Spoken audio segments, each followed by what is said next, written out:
being truly myself is important to me. Authenticity is important to me. Obviously, there are consequences to refusing to perform as a person living as a public person in the world, and I'm willing to take on those consequences.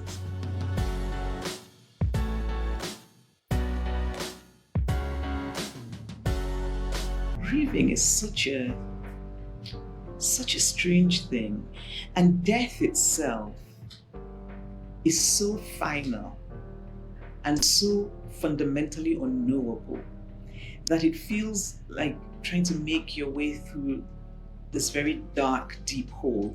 And there's that desire to not feel alone. I found it a bit comforting. I've also found it comforting to hear about the stories of other people who are grieving.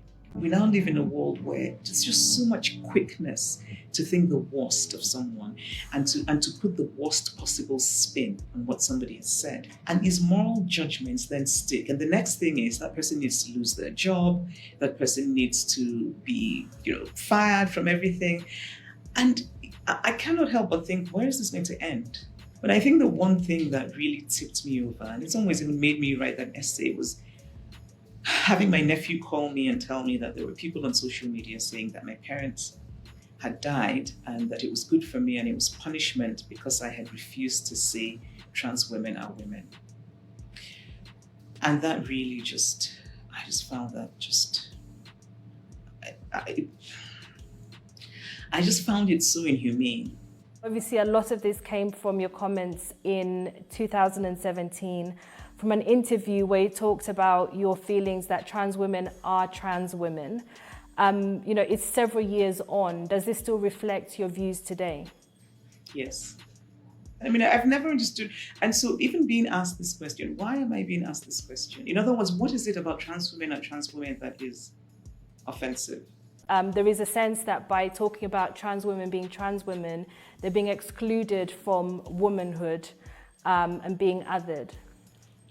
But in what way? I mean, there's a major logical fallacy to this, because on the one hand, we say that we want to be inclusive. And the premise of inclusivity is that there are differences between us.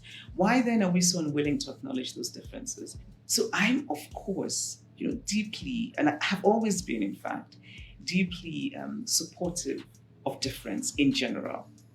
And so when it comes to transgender people, I am, for example, deeply supportive of gender-affirming care. So if there are countries in which trans people want to transition and are being deprived of their healthcare, I think that's immoral, right? But to then say that trans women and women have the same experiences just doesn't make sense, because I think in some ways as well, it's denying the transness of trans people, and that's also wrong. Right, but you know what? Fundamentally, this is about language orthodoxy. If I think that the language orthodoxy has a problem, I will not participate in it. But I don't think that it means that people should then accept that refusing to participate in this language orthodoxy means somehow that, as I have been told, I want people dead. I mean, the whole thing is absurd.